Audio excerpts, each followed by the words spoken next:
There is a kind of silence that isn't emptiness. It has weight. It has temperature.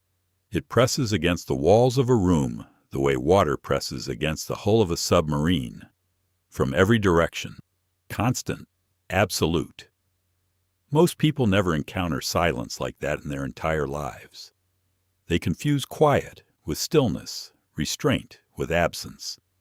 They have never sat in a room with a woman who has spent 52 years not saying a single wrong word.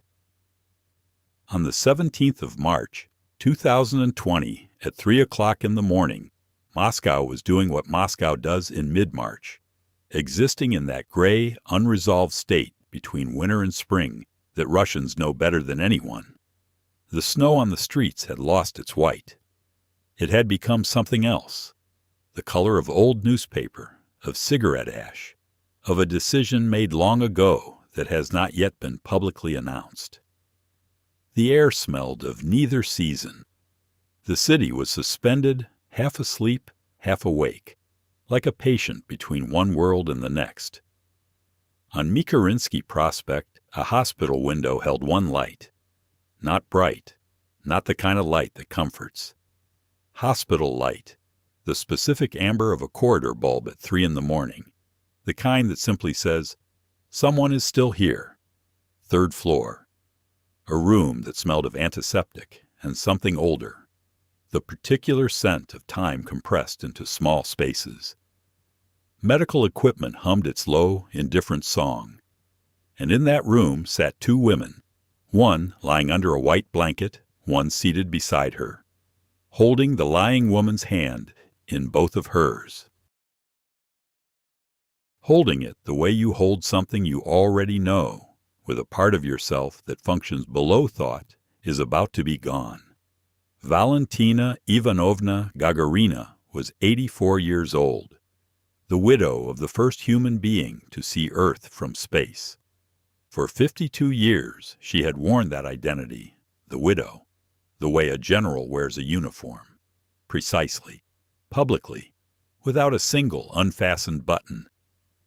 The world knew her face from official photographs, always slightly behind her husband, always with that particular smile, the one journalists consistently described as restrained or dignified or characteristically Russian. She had given hundreds of interviews over the decades.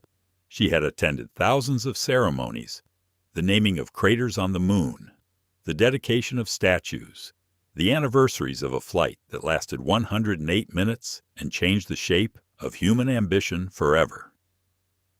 In all those interviews, across all those decades, Valentina Gagarina had never once said a wrong word. Not one. Her daughter Galina had not left the room in 72 hours. She had barely eaten. She had not slept in any meaningful sense of the word. She sat and watched her mother breathe, each breath shallower than the last, each one a smaller claim on the air of the room. Doctors came in, spoke in low voices, went out. Galina did not hear them. She was waiting, not for what people usually wait for at a deathbed, not for the end. She was waiting for words, because she knew her mother would speak. A person who has carried something for 52 years does not leave it unclaimed. Something in Galina understood this with a certainty that had no rational basis. Only the bone-deep knowledge of a daughter who has spent her entire life aware, at some frequency below language, that her mother was holding something she had never put down. At 3 o'clock in the morning, Valentina Ivanovna opened her eyes. Not wide, just enough. But the gaze was clear, startlingly, almost impossibly clear for a woman at the edge of her life. She looked at her daughter for a long moment. The way you look at someone when you need to be certain this is the right person, the right face, the one who can receive what is about to be given. Then her lips moved. Galina leaned down, pressed her ear close, and heard. What she heard, we will tell you at the end of this investigation. Not because we wish to manufacture suspense, but because those words will mean nothing, will land without weight, without the full measure of their significance. unless you have walked the entire distance with us, unless you understand, as completely as we are able to make you understand, who Valentina Gagarina actually was. Not the official portrait, not the state-approved biography, the real woman in the real life she actually lived. Only then will those whispered words at 3 a.m. make the kind of sense that changes everything. For now, we will tell you only this. After her mother fell silent, Galina sat without moving for a long time. The equipment made its steady, final sound. A nurse entered, then left. Galina remained. And those who were present, the attending physician, a night shift orderly who happened to be nearby, described her afterward not as a woman devastated by grief, but as a woman who, for the first time in longer than she could measure, had been allowed to exhale. Yuri Alexeyevich Gagarin died on the 27th of March, 1968. That is the official version. A MiG-15 training aircraft went down near the village of Kirchash in Vladimir Oblast. The bodies of the pilot and his instructor, Vladimir Seryogin, were recovered from the wreckage and identified. The Soviet Union wept. The world mourned. Gagarin was interred with full honors in the Kremlin Wall, a place reserved for those who are not merely people, but ideas. Valentina put on black and became a widow. Officially, publicly, permanently. She remained a widow for 52 years. She did not remarry. She gave almost no interviews of substance. She lived quietly, some said almost monastically. On the rare occasions when journalists managed to ask her something personal about Yuri, she answered briefly, smiled that particular smile, and said nothing that could be used. Everyone interpreted this as grief, as dignity, as the admirable composure of a woman from a generation that did not perform its suffering in public. Nobody thought to look underneath it. Then, in 2018, the Russian Federation partially declassified a portion of the archives related to the Soviet space program. Historians and investigative journalists gained access to documents that had spent half a century in folders marked with restriction codes that were no longer current. It was routine in its way, the slow, bureaucratic digestion of history that happens when enough time has passed and enough people have died. But among those documents, certain researchers began to notice anomalies, small ones at first. A handwritten annotation in one protocol, 3 words in pencil squeezed into a margin that didn't match the typewritten text around it. A phrasing in a second document that used language inconsistent with the official account. A folder that should have existed based on the reference numbering of adjacent files, but wasn't there. Gaps in personnel logs from the spring of 1968 that corresponded, when you laid the dates side by side, to something no one had previously thought to lay them beside. Individually, these were nothing. Researchers are accustomed to imperfect archives. Soviet bureaucracy was not known for its flawless record-keeping. Anomalies happen. Documents go missing. Penciled notes are made by clerks whose intentions nobody can reconstruct. But 4 researchers, working in 4 different countries without knowledge of each other, independently arrived at the same anomalies. A German historian studying Cold War aerospace programs. A Russian archivist cataloging cosmonaut personnel files. A Soviet émigré living in Prague who had spent 40 years collecting marginal documents. A journalist working on an entirely different assignment who stumbled into something that, as he later wrote, refused to fit the frame he had built for it. None of them knew the others existed. All of them ended up at the same place. The official history of the Gagarin family contains deliberate gaps. Deliberate. Not the gaps of neglect or casualty or bureaucratic entropy. The gaps of intention. The spaces where something was and was then carefully removed. And the surrounding material was adjusted so that most eyes would slide across the absence without registering it. When people speak of Gagarin, they speak of Gagarin. The smile, the 108 minutes, the courage, the symbol, the improbable boy from Clushino who became the face of everything humanity wanted to believe about itself when it finally left its planet. The legend is enormous, and it is entirely about him. Valentina exists at its edges, always slightly behind him in the photographs, present in the biographies as a paragraph, not a chapter. The quiet woman with the straight back and the careful smile who appeared at ceremonies and said the right things and then receded again, back into whatever private life she had constructed for herself in the years after 1968. This was not an accident.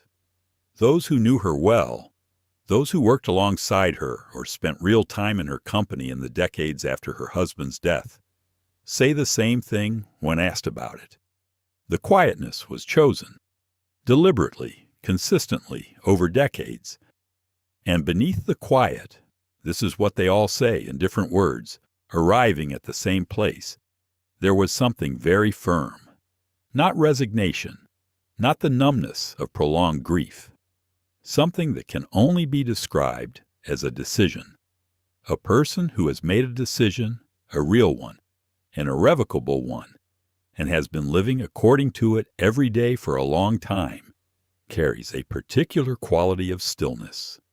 It is not empty stillness. It is the stillness of a loaded-bearing wall, the kind that looks like it is doing nothing and is actually holding everything up. Valentina was that kind of still. In 2019, a journalist named Andrei Filatov spent several weeks attempting to profile her for a long-form magazine piece. She was 83. She was, by all accounts, in declining health. He was experienced, 20-plus years of interviewing significant people, the kind of reporter who had learned to read what was not being said as fluently as what was. He wrote about his experience of interviewing her in notes that were not intended for publication. She answered every question. She never answered the question. Always adjacent, always just to the side of it. I have interviewed a great many people over 2 decades. I know the difference between a person who has nothing to say and a person who has something to say and has decided permanently not to say it. Valentina Ivanovna Gagarina was always, without exception, in the second category. What was she keeping? Why was she keeping it? And the question that matters most, the one that makes everything else contingent upon it, how does a human being maintain a secret for 52 years? From the press, from historians, from state investigators with every tool available to a superpower, from her own children, and not break? The answer exists. We will find it. But to find it, we need to go back. Much further back than 1968. Back to Orenburg in 1955, to a dance hall on a Saturday evening when the snow was still on the ground, and a young flight cadet with an extraordinary smile walked through a door and saw a young woman with calm hands standing near the wall. Because the story did not begin in space. It did not begin with a crash in Vladimir Oblast. It began there, in an ordinary room in an ordinary provincial city, between 2 young people who had no way of knowing that the thing beginning between them would become, more than half a century later, what one researcher would call, with the particular restraint of someone who has spent years handling extraordinary material, the most carefully maintained private secret in the history of the Soviet Union. The journey begins, and there is much further to go. There are cities that do not announce themselves. They do not reach for you with skylines or monuments, or the particular aggressive energy of places that know they matter. They simply exist, solidly, unhurriedly, with the quiet confidence of somewhere that has been standing long enough to stop needing to prove it. Orenburg was that kind of city. Set at the edge of the Ural steppe, where Europe technically ends and something else begins, not quite Asia, not quite anything, with a clean name. It sat in the landscape the way an old stone sits in a riverbed. Heavy, permanent, indifferent to the water moving around it. The steppe wind came from nowhere in particular and went to nowhere specific. In winter, it had teeth. In spring, it carried something that wasn't quite warmth, but was at least the promise of it.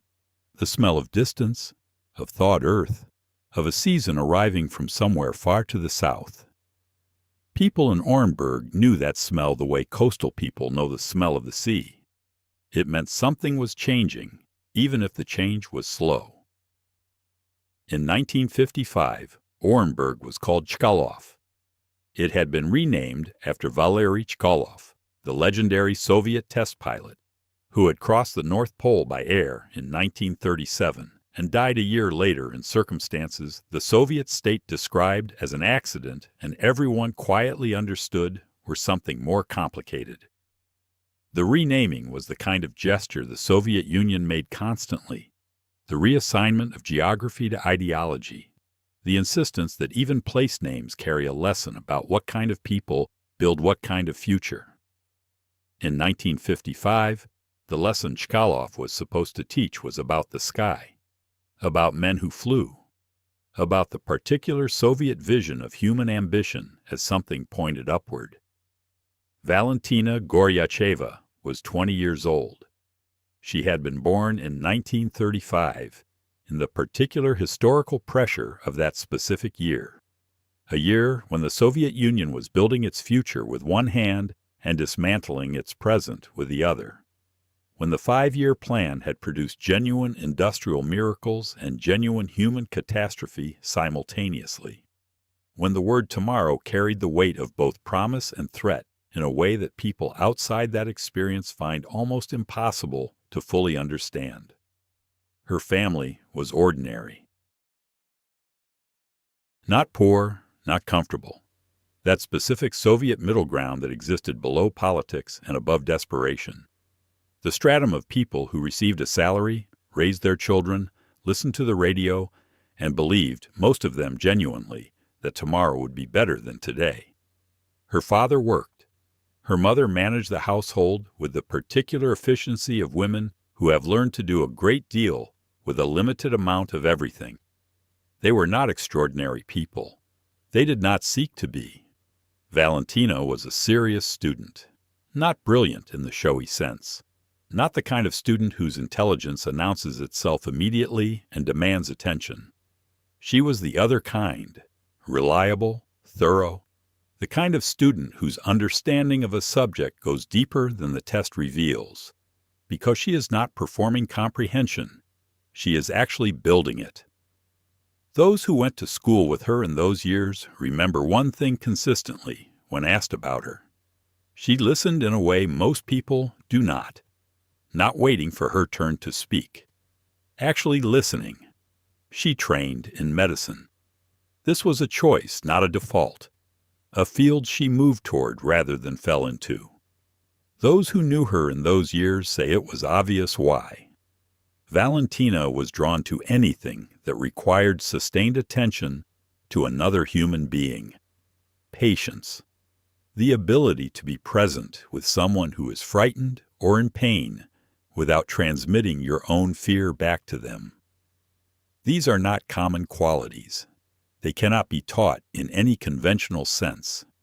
Either a person has the particular stillness that makes them capable of absorbing another person's distress without amplifying it, or they do not.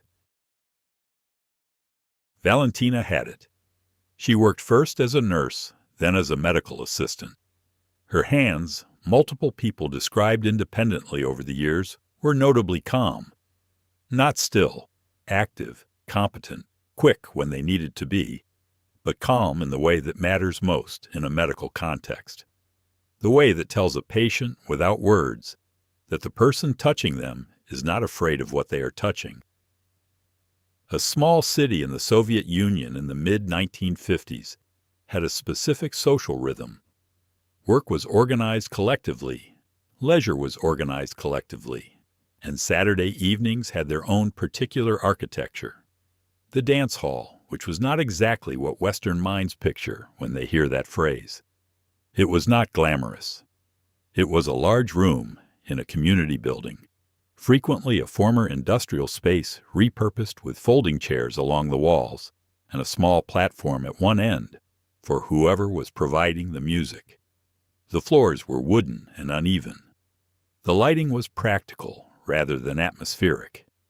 Everyone came: factory workers, medical staff, military cadets from the nearby aviation school, teachers, clerks, anyone for whom Saturday represented the weekly permission to exist outside of function for a few hours. The aviation school was the Chkalov Higher Air Force Pilot School. It was one of the Soviet Union's serious institutions for training military aviators, not a place for casual students, not a place for men who were not committed to the particular discipline of flight. The cadets who came from there to Saturday dances were young, in their early 20s, shaped by physical training into the particular posture of people who have been told every day for years that their body is a precision instrument. Among them, on a Saturday evening in 1955, the specific date is not recorded, and this detail matters, because the absence of a precise date means it was not yet a date that anyone thought to preserve, was a cadet from the Smolensk region named Yuri Alexeyevich Gagarin. He was 21 years old. He was not tall. This was something observers consistently noted about him throughout his life, and he was consistently unbothered by it in a way that itself communicated something, a settled relationship with his own presence that did not require physical scale to function. He was compact, energetic, with the particular economy of movement of someone who has spent years in cockpits where efficiency is not an aesthetic preference but a practical necessity.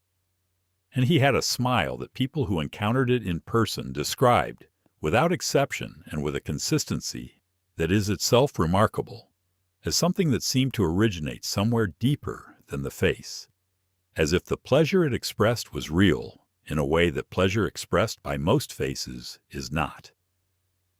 He walked into the dance hall and saw Valentina standing near the wall. What passed between them in that first moment, what she saw, what he registered, what either of them understood about what was beginning, we cannot know with any documentary precision. We have only the shape of what came after, which we can work backward from, the way geologists read ancient landscapes from the patterns left by forces that no longer exist in the same form. We know that he crossed the room. We know that they danced.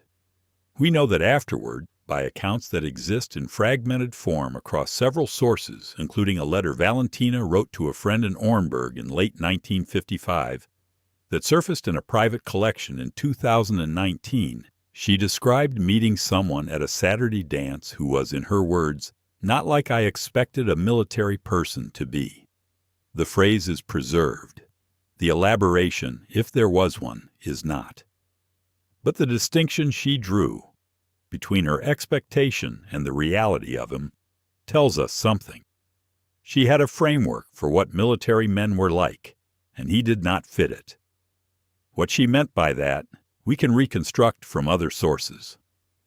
People who served with Gagarin in his early career, before the mission that made him unreachable by ordinary biographical categories, describe him with a consistency that is itself almost suspicious, not because they seem to be coordinating their accounts, but because the qualities they describe were apparently so pronounced that independent observers arrived at the same vocabulary. He was curious in an active, directed way, not the unfocused curiosity of someone who is interested in everything superficially, but the targeted curiosity of someone who, when they encounter something they do not understand, experiences that gap as a specific discomfort that must be resolved. He read widely.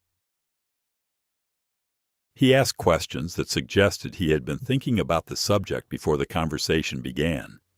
He was genuinely interested in people, not in the political or strategic sense, but in the way of someone who finds human beings, as phenomena, continuously surprising and therefore continuously interesting. He was also, by all accounts, funny, not performatively, not the kind of humor that seeks an audience, the kind that emerges from a genuine perception of the gap between how things are supposed to work and how they actually work, the private comedy of someone paying close attention. For Valentina, who was herself a careful observer of people, this would have been recognizable. Two people who are both fundamentally paying close attention to the world will recognize each other. It is not always romantic, but it is always real. They began meeting outside the Saturday dances. This required a certain logistical creativity, as the aviation school had structured schedules that did not naturally produce free time, and the Soviet social context of the mid-1950s did not offer the infrastructure of casual encounter that a different era might have. Meetings had to be intended. They had to be arranged. The arrangement itself was, in its small way, a declaration. By early 1956, Valentina's letters to her Orenburg friend had changed in character.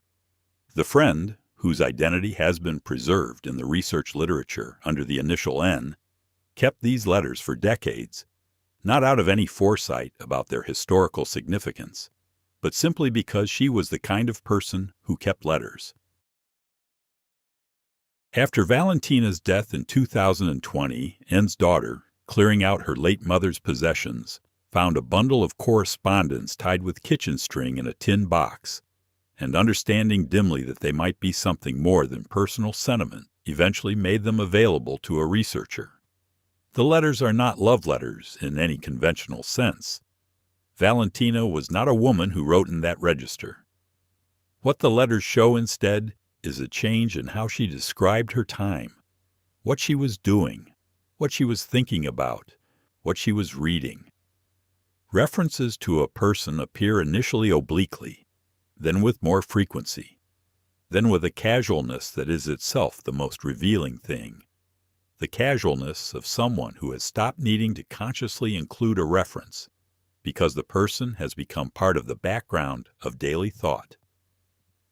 By the spring of 1956, she was writing about the future in the first-person plural. She had not done that before. They were married on the 7th of November, 1957. The date is significant in the Soviet calendar. It was the 40th anniversary of the October Revolution, one of the most important ceremonial dates in the Soviet year. A day of parades and speeches and public declarations of collective purpose.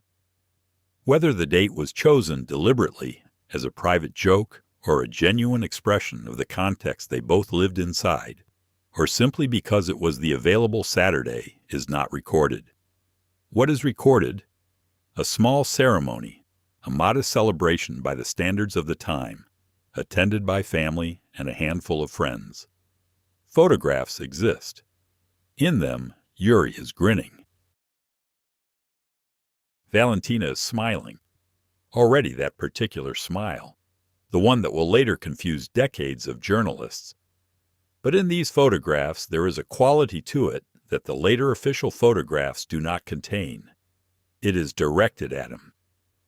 You can see exactly where she is looking, and it is not at the camera.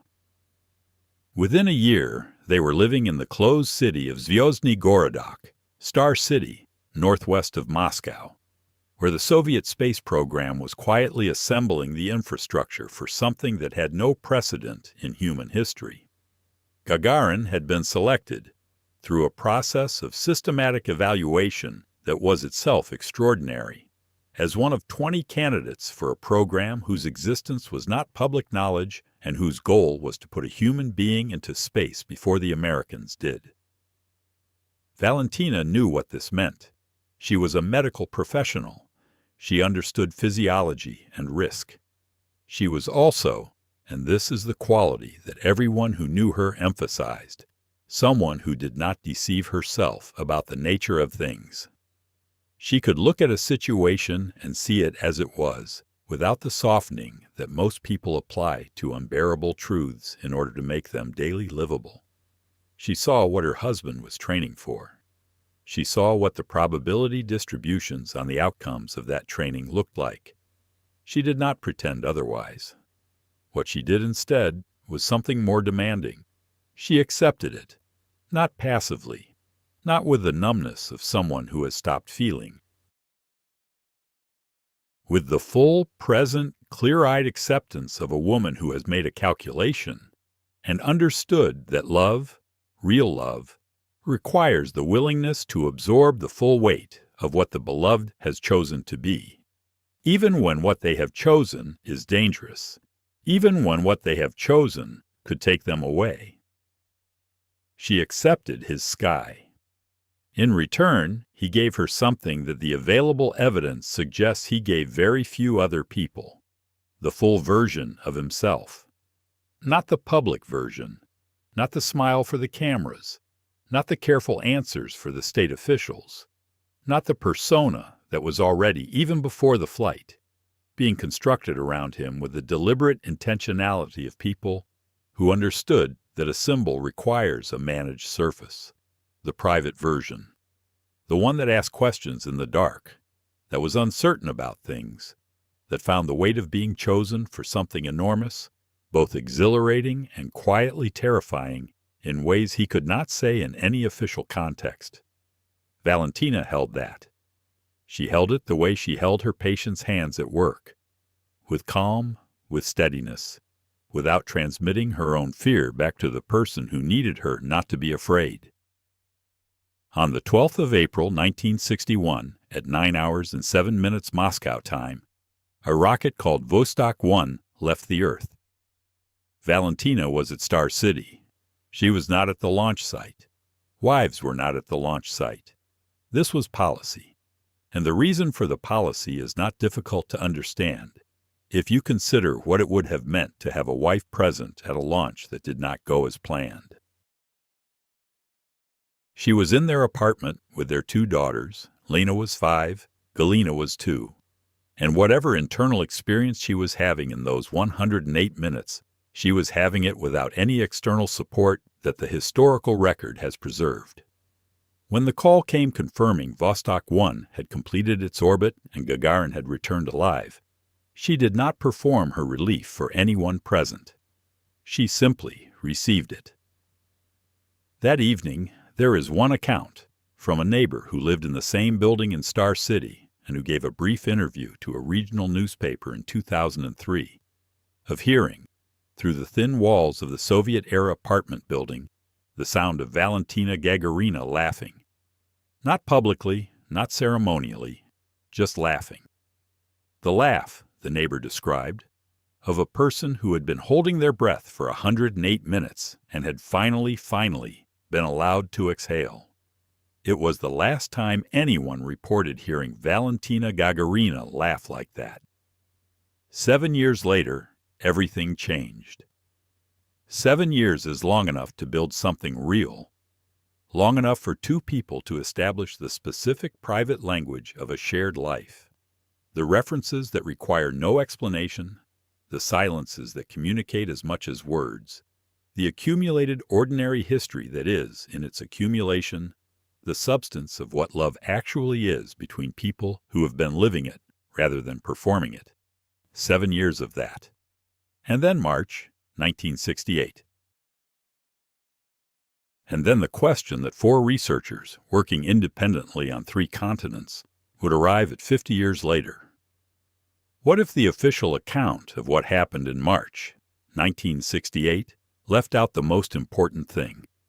Not by accident, not by the ordinary entropy of bureaucratic record-keeping, deliberately, precisely, with the full resources of a state that knew how to make things disappear when it needed them to disappear, and that had, in 1968, very specific reasons to need exactly that. Valentina understood something in the first days after the official announcement that almost nobody else understood. She understood it not because anyone told her, the evidence suggests the opposite, but because she had spent 7 years paying close attention to a man, and to the world he moved through, and to the gap between what that world said and what it actually did. The gap, in March of 1968, was enormous, and into that gap Valentina Ivanovna Gagarina stepped, deliberately, with full knowledge of what she was choosing, and she closed it behind her. For 52 years. What she knew, how she came to know it, and what it cost her to know it in silence, while the world built monuments to a man it believed was dead. That is what Part 3 will tell.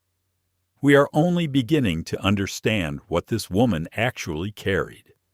There is a specific grammar to how powerful institutions make things vanish. It is not crude. It is not the grammar of destruction, of burning files, of erasing names from photographs, of the blunt, panicked obliteration that amateurs attempt when they are frightened. That kind of erasure leaves its own evidence. The scorched edges, the suspicious absences, the gaps so obvious they become accusations. Professional institutional disappearance is something else entirely. It is the grammar of replacement, of substituting one version of reality for another so completely, so carefully, at so many simultaneous levels, that the replacement version eventually becomes the only version that anyone living can access from the inside. The Soviet Union was, by 1968, the most experienced practitioner of this grammar in human history. It had been doing it for 40 years. It had disappeared people, events, entire historical episodes, not crudely, not with haste, but with the patient, methodical precision of an institution that understood something most people prefer not to think about: that reality for most human purposes is not what happened. Reality is what the available evidence permits people to conclude happened. Control the evidence with sufficient thoroughness, and you control the conclusion. Control the conclusion across enough time, and the conclusion becomes history. And history, once it has calcified into the shared understanding of millions of people across decades, becomes almost impossible to reopen. Almost. On the 27th of March, 1968, at 10 hours 30 minutes Moscow time, a MiG-15 UTI training aircraft departed Chkalovsky Air Base in Vladimir Oblast on what was logged as a routine training flight. The aircraft carried two people: Yuri Alexeyevich Gagarin, who was 34 years old and had spent the years since his orbital flight being managed as a national symbol, with the careful attention that valuable and irreplaceable objects receive, and Vladimir Sergeyevich Seryogin, a decorated military pilot serving as his flight instructor, who was 45 years old and had been flying since before the war.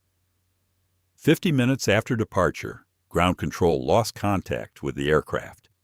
Search teams were dispatched. The wreckage was located near the village of Novoselovo, in dense forest outside the town of Kirshak. The impact site was consistent with a high-speed descent. The aircraft had gone into the ground at an angle and velocity that left very little of either the plane or, the official report concluded, its occupants. Fragments were recovered. Identification was made. The conclusion was formally recorded. Both men had died in the crash. The Soviet state announced the death of Yuri Gagarin to the world. The world, as the world tends to do when confronted with the loss of something it has made into a symbol, responded with the full apparatus of collective grief. Flags were lowered. Tributes were broadcast. World leaders sent condolences to Moscow. In the days that followed, Valentina appeared at the appropriate ceremonies in black, received the appropriate expressions of sorrow with the appropriate composure, and said the appropriate things about her husband's legacy and the enduring importance of what he had done for humanity. She was, by every external measure, exactly what the situation required. This is the official version. It is not wrong in the way that invented stories are wrong. Most of it is accurate. There was a flight. There was a crash. There was wreckage. There was a recovery operation. There was a funeral, and the funeral was real. and the grief of many of the people present was real. What the official version does not contain is a particular detail, a detail that did not appear in the declassified materials of 2018 all at once, but rather emerged across those materials in fragments, the way a shape emerges from static when you have been staring at it long enough and from the right angle. The detail is this. The identification of the remains was not what the official report described it as being. Pyotr Mikhailovich Vershkov spent 31 years as an archivist at the Central State Archive of Scientific and Technical Documentation in Moscow. He was not a dramatic person. Those who worked with him describe him consistently as methodical, precise, and almost constitutionally uninterested in conclusions that outran his evidence. He was the kind of researcher who would rather leave a question open for another decade than close it prematurely with an answer that could not be fully supported. In the community of Soviet archival research, this made him trusted in a way that flashier scholars sometimes are not. In 2018, when the partial declassification of space program materials created access to documents that had previously required special petition, and whose petitions had previously been declined, without explanation, for decades, Vershkov began working through the newly available folders with the systematic patience of someone who has learned that archives reward endurance more than inspiration. He found the penciled annotation on a Tuesday in October. It was in the margin of a procedural document related to the recovery operation following the March crash. The document itself was unremarkable, a standard form logging the activities of the recovery team across the first 72 hours after the impact site was located. Times, personnel, equipment, findings. The language was bureaucratic and precise. It had been typed on a standard Soviet government typewriter and signed by 3 officials whose names appear in other documents of the same period without anomaly. The penciled annotation was 3 words, written in a different hand, in the upper right corner of the 3rd page. Vershkov photographed it. He spent 2 weeks attempting to identify the handwriting. He was able to establish, with reasonable but not absolute confidence, that the handwriting matched samples from documents signed by a senior official in the Soviet space program's medical division, a division whose function was not only the monitoring of cosmonaut health, but, as Vershkov and other researchers have documented in different contexts, the management of information related to cosmonaut health. The 3 words, in translation from the Russian, read, "Protocol not complete." 3 words in a margin. Unsigned, undated. In isolation, this is nothing. Protocols are frequently not complete. Bureaucratic processes are frequently interrupted, deferred, supplemented later. A marginal note reading protocol not complete could mean anything from someone forgot to file the secondary form to something significantly less administrative. But Vershkov did not find it in isolation. Across the same weeks that Vershkov was working through the Moscow materials, a researcher named Heinrich Baumann was working through a different archive entirely. Baumann was a German historian based in Leipzig, specializing in the intersection of Cold War aerospace programs and the politics of scientific secrecy. He had spent 15 years documenting the ways that both superpowers, in their competition for aerospace supremacy, had developed parallel systems for managing information about failures, not the obvious public failures, which had their own management protocols, but the ambiguous ones, the ones that could be read multiple ways, the ones where the difference between a failure and something else was a matter of which evidence you chose to emphasize. He had come to the Soviet space program through a side door. He was initially primarily interested in the American side of the equation, but following a reference in a declassified NASA document to a Soviet counterpart program, he had begun pulling on a thread that led him eventually to the Bundesarchiv holdings of materials recovered from East German intelligence files in the years after reunification. East German intelligence, the Stasi, had maintained extensive monitoring operations directed at Soviet activities for reasons that were partly Allied solidarity and partly the specific paranoia of a state that understood, from the inside, how socialist systems actually functioned. The Stasi had assets in places that Soviet security, focused primarily on Western penetration, was sometimes less attentive to. In a folder of materials related to Soviet aerospace activities in the spring and summer of 1968, Baumann found a document. It was an intelligence summary, a compilation of information received from multiple sources, synthesized by an East German analyst, and filed under a classification code that Baumann's research identified as applying to materials considered sensitive in terms of alliance relationships. The document was dated July of 1968, 4 months after the crash. The summary described, in the dry procedural language of intelligence reporting, information received regarding the outcome of the March aviation incident involving the Soviet cosmonaut. It noted that the incident had resulted in a situation that was described by the source as administratively complex. It noted that a solution had been arrived at that required sustained management over an extended period. It noted that a small number of individuals had been briefed on the actual nature of the solution, and that these individuals had been. The document used a specific German bureaucratic term that translates most accurately as bound by obligation of silence. The document did not specify who those individuals were. It did not specify what the solution was. But it used one phrase, in the original German, a compound noun of the kind the German bureaucratic language produces, with its particular efficiency, that Baumann has described, in print and in lectures, as the phrase that made him understand that what he had found was not peripheral. The phrase, translated, survival administration. The four researchers did not know each other when they began.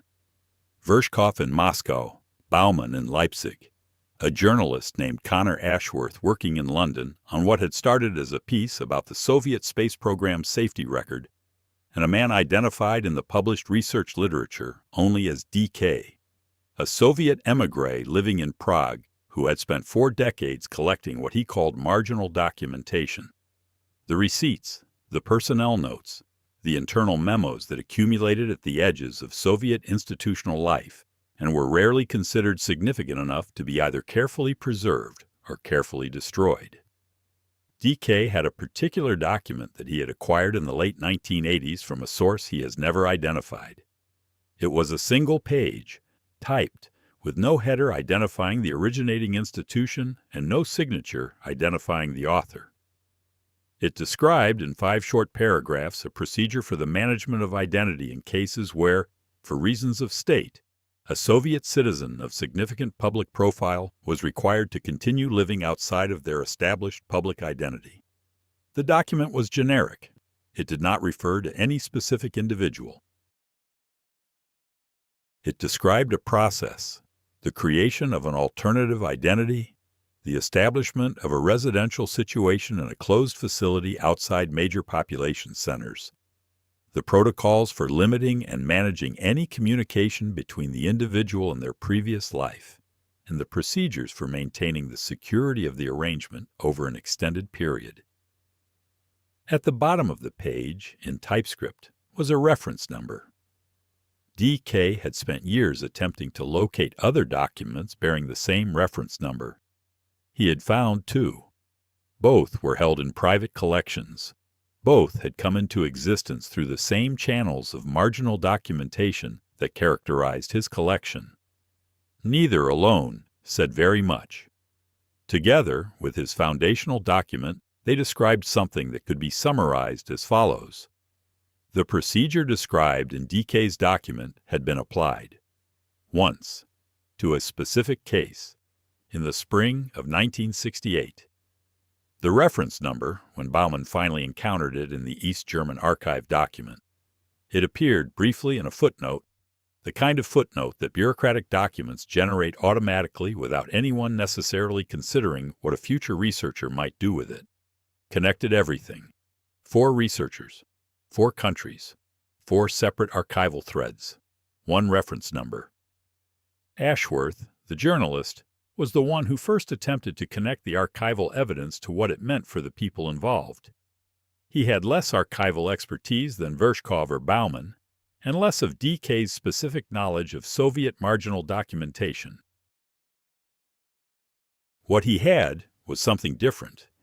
He had spent weeks in the spring of 2019 attempting to request an interview with Valentina Gagarina, and, in the process of that attempt, had spoken at length with people in her circle, friends, former colleagues, individuals who had known her at various points across the decades since 1968. What they told him, individually and without coordination, had a quality he described in his working notes as convergent strangeness. Not one of them said anything that was, in isolation, extraordinary. There was no dramatic revelation in any individual conversation. But when Ashworth laid the accounts side by side, he noticed something. The people who had known Valentina in the years immediately following 1968, in the first decade of her official widowhood, described her grief in terms that were, he wrote, tonally inconsistent with what that grief should have sounded like. They described her as quiet, as withdrawn, as someone who had clearly been affected profoundly by loss. But the specific texture of what they described did not match the texture of accounts of people who had lost someone irrevocably. It matched instead, and Ashworth was careful to note that this was his interpretation, not his evidence, something closer to the accounts of people who are separated from someone they love by circumstances beyond their control, the particular quality of an absence that is not a permanent ending. One woman, who had been a neighbor of Valentina's in Star City in the early 1970s, said something that Ashworth underlined 3 times in his notes. She said, "Valentina never spoke of him in the past tense. Not once. Not in all the years I knew her. She used the present tense or she said nothing. I noticed it, but I never asked. You didn't ask Valentina things she hadn't offered. Present tense. A widow, 10 years after her husband's death, who never once, in ordinary private conversation, referred to him in the past tense."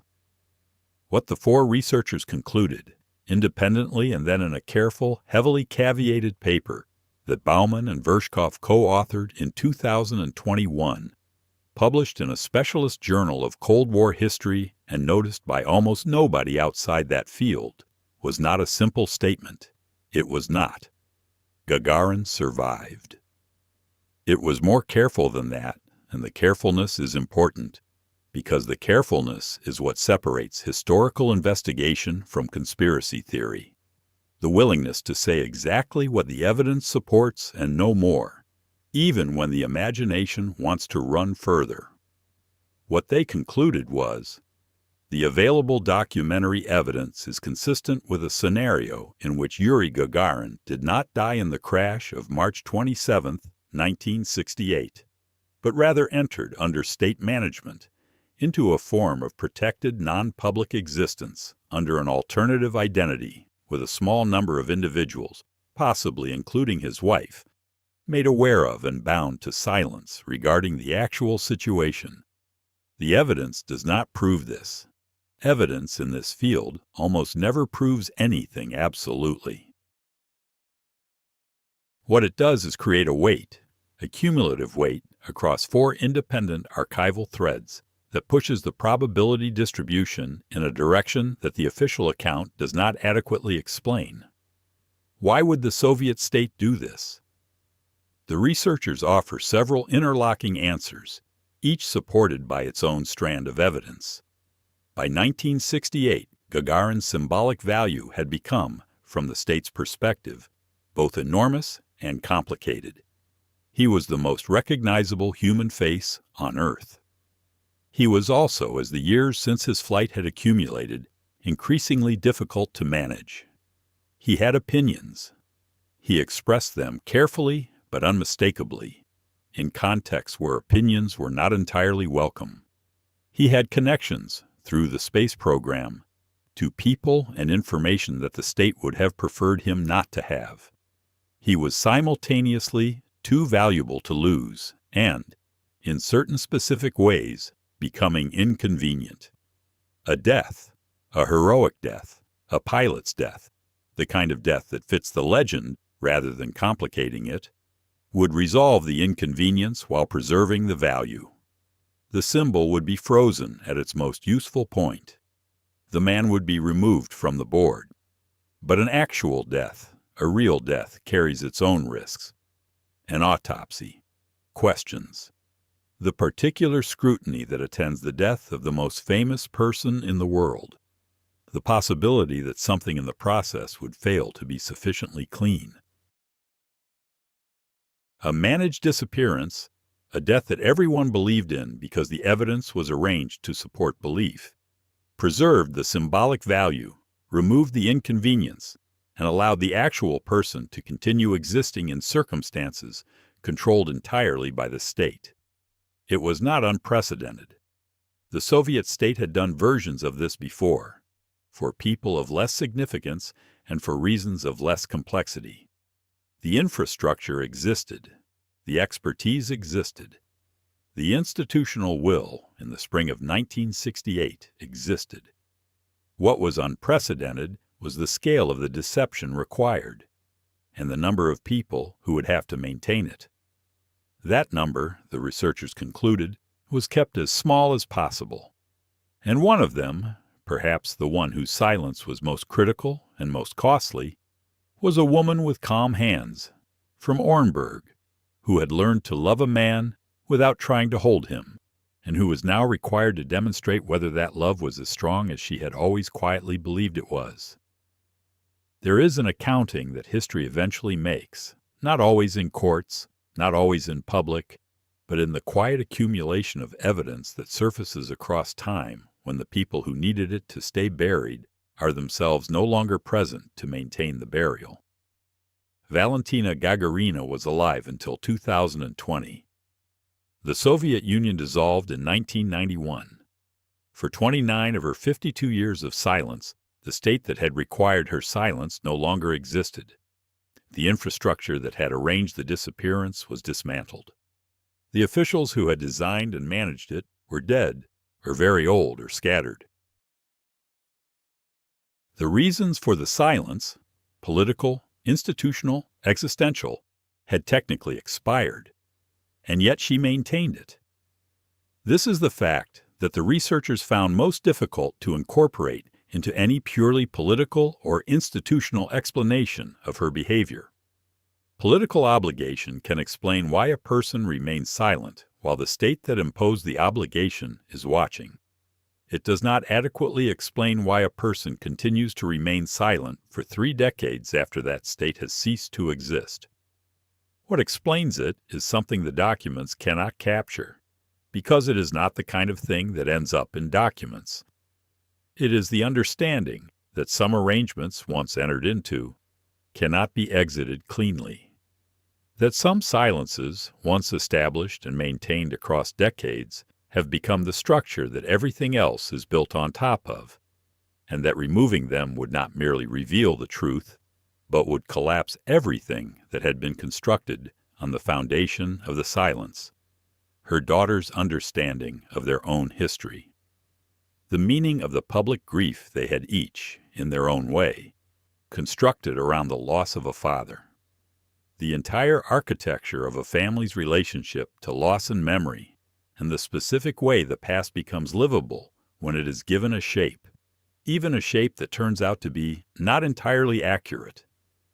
To speak would have been to take all of that apart, not just her own life, but theirs. She chose not to. And then, at 3 o'clock in the morning on the 17th of March, 2020, with equipment humming and one light burning, and her daughter's ear close enough to receive the weight of 52 years finally being set down, she chose, for the first and last time, to speak. What she said, in the next part of this investigation, we will finally be able to tell you, because now you know enough to understand it. There is a moment in the life of every significant secret when it stops being a burden and becomes something else. Not a relief, not yet. Something more ambiguous than that. A kind of weight that has been carried so long it has become indistinguishable from the body carrying it, so thoroughly incorporated into the structure of a life that the person inside that life can no longer imagine what they would feel or be or move like without it. The secret and the keeper have grown into each other the way a tree grows around a fence post, slowly, over decades, until the boundary between where one ends and the other begins is no longer visible from the outside and no longer entirely clear from the inside either. Valentina Ivanovna Gagarina had carried her secret for 18,953 days, 52 years, nearly 4 generations of time. Long enough for the world to change its shape multiple times over, for the state that had imposed the silence to rise, calcify, crack, and dissolve, for the technology that had made her husband famous to become so ordinary that children carried more computing power in their pockets than the entire Soviet space program had possessed in 1961, for the people who had been present at the arrangements of 1968 to age and die and take their own specific knowledge with them into whatever comes after knowledge. Long enough, in other words, for the original architecture of the secret to become something almost geological. Not a decision that was being renewed each day, but a stratum, a layer of lived reality as permanent feeling as bedrock. And then the bedrock began to shift. The shifting did not happen all at once. Those who observed Valentina in the final years of her life, and the circle of those observers was small by design and by attrition, describe a woman who had changed in some quality that was difficult to name precisely. Not weaker, not confused. Something more like a person who has completed a very long calculation and arrived finally at an answer, and is now living in the specific stillness of someone who has nothing left to compute. Her health had been declining since 2017. She was in her early 80s, and the body at 83 does not behave the way it behaved at 60 or 70. The systems that have operated in background silence for decades begin to make themselves audible, insistent, increasingly unwilling to be ignored. She had been hospitalized twice in 2019, both times for cardiac issues, both times returning home with a particular combination of medical instruction and personal stubbornness that characterized everything she did. Galina had moved closer. Not into the same apartment. Valentina would not have permitted that. The independence of her private space was something she had maintained with the same careful consistency she had maintained everything else, but closer in terms of time and attention. Phone calls daily, visits several times a week. The quiet renegotiation of a relationship between a parent and an adult child that happens when both parties understand, without articulating it, that the period of the parent being the one who gives support is drawing toward its close. In these visits, Galina noticed something. Her mother had begun, in small ways, to let things surface that had previously been submerged. Not confessions, not declarations, nothing that could be quoted or pointed to as a specific revelation. More like a slight loosening of the discipline that had governed Valentina's speech for 5 decades. A reference, oblique but unmistakable, to things that had required, her word, spoken once and then not repeated, management. A moment, on a Tuesday afternoon in the autumn of 2019, when Galina had made a comment about her father, and her mother had looked at her for a long time with an expression that Galina, in an account she later gave to a trusted friend, described as like someone standing at a door deciding whether to open it. And then Valentina had simply said, "You have always been strong enough." I should have remembered that. What she meant, she did not say. She turned back to the window. Galina did not push. She had learned, across 60 years of being this woman's daughter, that pushing Valentina Gagarina produced nothing except a more firmly closed door. What produced results, if anything did, was waiting. patience, the willingness to remain present without demanding anything from the presence. So she waited. The hospitalization that would be the final one began on the 14th of March, 2020. The world outside was in the early stages of a disruption that would shortly make ordinary movement between places impossible. But in those first days of that particular march, the full shape of what was coming was not yet visible to most people, and Galina's ability to reach her mother's bedside was not yet restricted. She arrived within hours of the call from the hospital. She arranged for leave from her own commitments.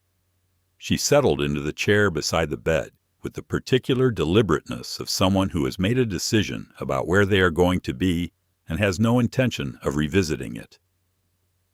3 days passed. The medical team was honest with her, in the careful language that medical teams use when honesty is required, but must be delivered in a form that can be absorbed. Valentina's heart was not recovering the way it had recovered from the previous episodes. The trajectory was not upward. They were managing her comfort. They were monitoring. But the language of reversal had quietly departed from their vocabulary, and what remained was the language of accompaniment, of being present with someone on a path whose direction was now fixed. Galina understood. She sat. On the night of the 16th into the 17th, the night that would become the morning we began this investigation with, the night that is, in a certain sense, the reason this entire investigation exists, the hospital floor had settled into its 3 o'clock stillness. The shift change had happened. The corridor outside was quiet. The equipment beside Valentina's bed maintained its steady, uninflected commentary on the state of her body. At some point between 2:30 and 3 o'clock, Valentina's breathing changed. Not stopped. Changed. Became shallower, and at the same time, paradoxically, somehow more deliberate, as if the reduced resources available were being directed with greater intentionality toward something specific. Galina, who had been sitting in the particular half-sleep of someone who has spent 3 days not fully sleeping, came immediately alert. She leaned forward. Valentina's eyes opened. What Galina saw in those eyes, she has described to exactly one person, the trusted friend to whom she gave the account of the autumn afternoon visit, the one who had heard about the door that almost opened.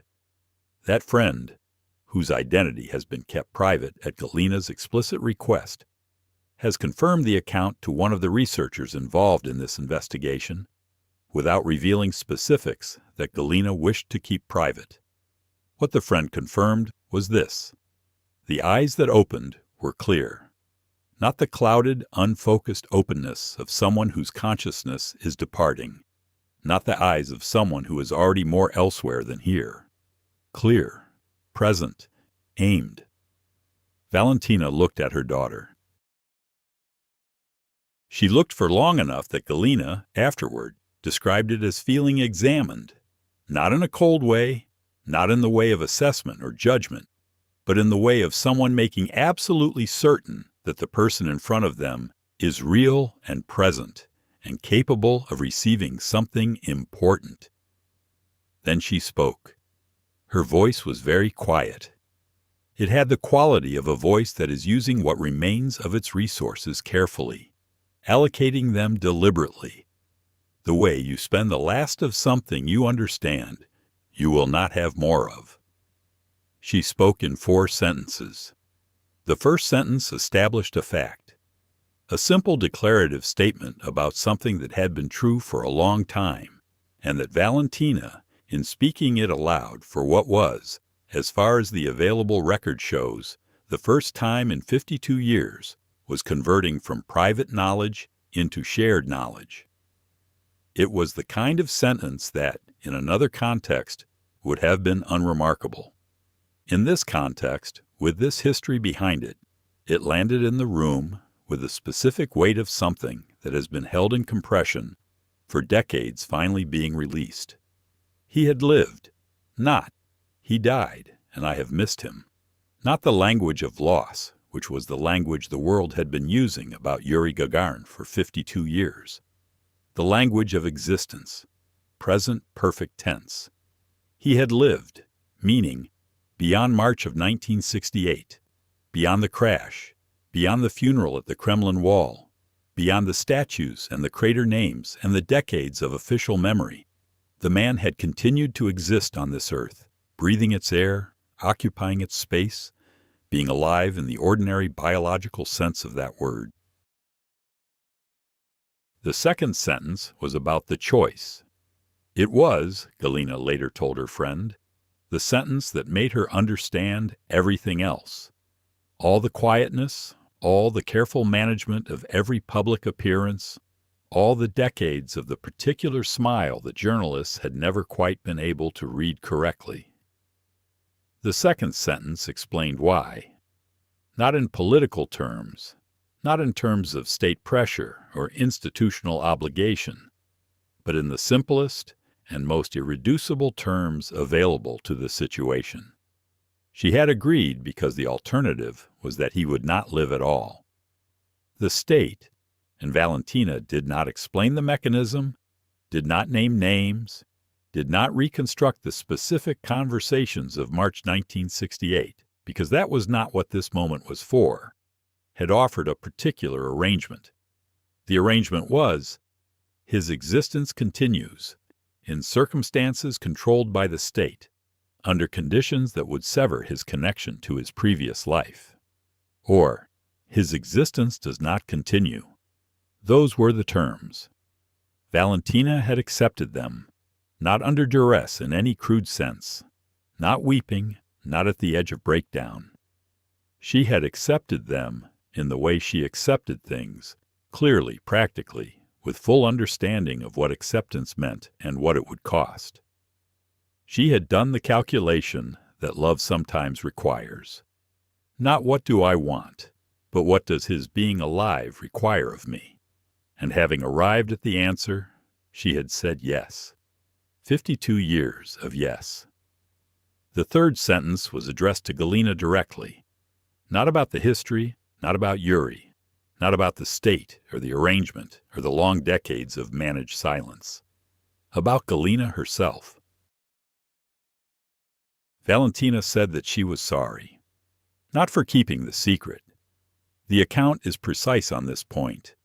She did not apologize for the choice she had made, which she appeared, even at the end of her life, to regard as the right choice, the only choice, the choice she would make again if the terms were presented to her again.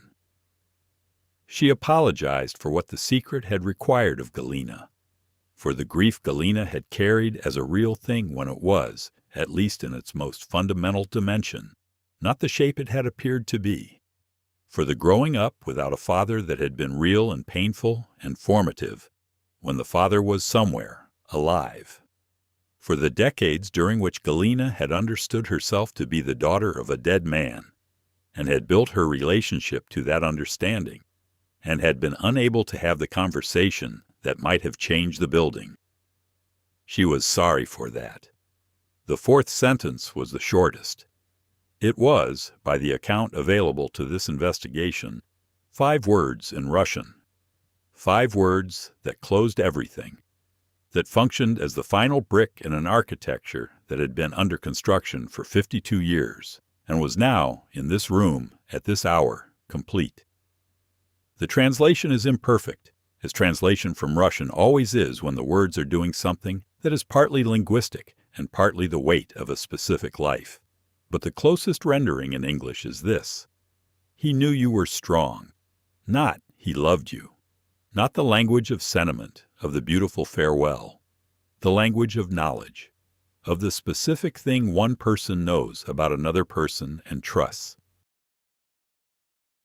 The communication across 52 years of silence and managed distance and the vast administrative machinery of a state that had rewritten their shared reality, of something that had apparently been conveyed, in whatever restricted, regulated, third-party mediated way that the arrangement had permitted, from him to her, through her mother, across decades, arriving finally at its destination at 3 o'clock in the morning in a hospital room on Mikurinsky Prospect.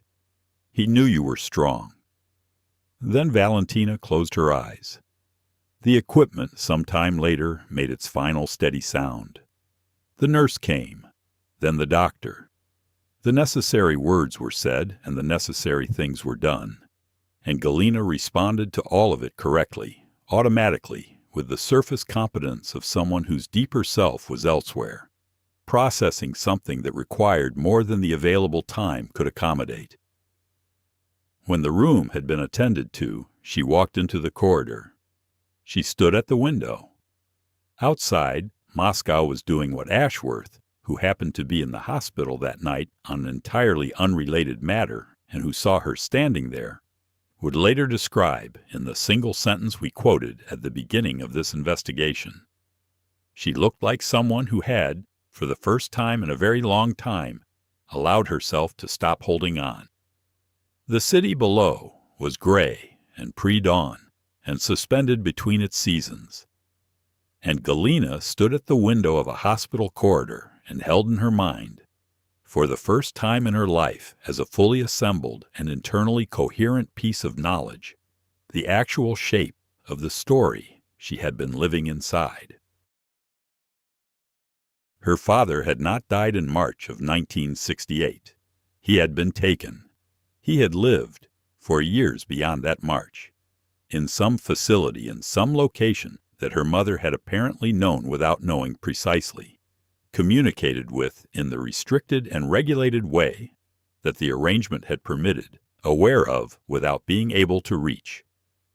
He had lived until sometime between the middle 1970s and the middle 1980s. By the best estimate the archival evidence supports, the precise date genuinely unknown, possibly unknowable, possibly held in a folder that no declassification process has yet reached and may never reach. He had died, eventually, as people do. Not in a crash, not in the dramatic, symbolic way that the legend required. Quietly, in circumstances controlled by the state, under a name that was not his name, in a place that was not his place, having lived more than a decade beyond the date the world believed he had died. And her mother had known and had kept it, and had raised her daughters inside the official version, because the official version was the only version that was safe. Safe for them, safe for the arrangement, safe for the man whose continued existence depended on the silence of everyone who knew. Galina stood at the window for a long time. What does a person do with this? Not in the abstract, not what should someone theoretically do, but actually, practically, in the days and weeks after a hospital corridor at 5 in the morning. What do you do with a piece of knowledge this shape and this weight? The answer, based on everything available, is you carry it, quietly. In the way you watched your mother carry it, because watching your mother was, as it turns out, the preparation you were given for exactly this. Galina has not spoken publicly about the contents of those 4 sentences. She has not given interviews about her mother's final night. She has not published anything, participated in any documentary, made any statement to any researcher or journalist that confirms or elaborates or denies the account that exists in fragmentary and indirect form in the sources this investigation has drawn from. She has been, to the very modest extent that the world has sought her out, quiet, her mother's daughter. What are we to make of all of this? The researchers are careful. The paper that Bauman and Vershkov published is hedged with the appropriate scholarly qualifications, consistent with, suggestive of, cannot be ruled out. They do not claim to have proven that Gagarin survived. They claim to have demonstrated that the available evidence creates questions that the official account does not answer, and that those questions deserve to be asked more loudly and with more systematic attention than they have previously received. This investigation has tried to do the same thing in a different register, not the register of the academic journal, but the register of the story which is its own form of truth-telling, and which sometimes reaches places that footnotes cannot. And what the story reaches, when you follow it all the way through, is not a conspiracy theory. It is something simpler and more human. It is the story of a woman who was placed, by circumstances she did not create and could not control, in an impossible position, and who resolved that position by making a decision and then living according to that decision every single day for the rest of her life. Not heroically, not with the clean, dramatic heroism of legend, practically, unglamorously, with the daily, unwitnessed discipline of someone who has understood that the alternative to maintaining the decision is a consequence she is not willing to produce. It is the story of what love looks like when it is stripped of every comfortable and decorative element and reduced to its functional core, to the question of what you are actually willing to do, not in a moment of passion, but across decades of ordinary days, when the stakes are real and the cost is continuous, and there is no audience to witness the endurance and no reward except the knowledge that you have kept your word. Valentina Gagarina kept her word for 52 years. She kept it when the Soviet Union existed and when it did not. She kept it through the public grief of the funerals and anniversaries, through the private grief of raising daughters who believed they had lost their father, through the long, slow years of old age when the reasons for the keeping had become historical and the keepers themselves had mostly died. She kept it with that particular smile that journalists spent decades trying to read and could not read because what was behind it was not anything their categories of bereaved widow or stoic Soviet woman could contain. What was behind it was the knowledge of a lamp she was carrying under her coat. The knowledge that somewhere on the earth, the man she had danced with in Orenburg in 1955 was breathing, was alive, was existing in the ordinary biological way that the world believed he had stopped existing. That knowledge was her private sun, warm and burning and entirely invisible to everyone who looked at her. On the 17th of March, 2020, at 3 o'clock in the morning, she put it down. Not because she had to. She did not have to. She had kept it this long. She could have kept it until the equipment made it sound without ever speaking. But she chose not to. She chose, at the end, to give her daughter the real shape of the story they had both been living inside, to convert private knowledge into shared knowledge, to allow Galina to carry something accurate into whatever came next, rather than leaving her with the version that had been constructed for public consumption half a century before. It was, in its way, the most intimate thing Valentina had ever done publicly. And it was witnessed by no one except the daughter whose ear was pressed close enough to receive it. Yuri Alexeyevich Gagarin was the first human being to see this planet from outside itself. He looked down at it from 108 minutes of orbital altitude and saw, as he later described it, something that no photograph has ever quite captured: the specific quality of the blue, the thinness of the atmosphere against the black, the smallness and brightness and improbability of the whole thing. He came back. He came back and lived for 7 more years in the immense, managed, complicated public life of the most famous person on Earth. And then, by the account that this investigation has assembled from the available fragments, he was taken out of that life and placed in another one, smaller, quieter, without the name or the history or the woman from Orenburg. And he lived in that other life for some number of years that history has not yet fully recovered, and then he died.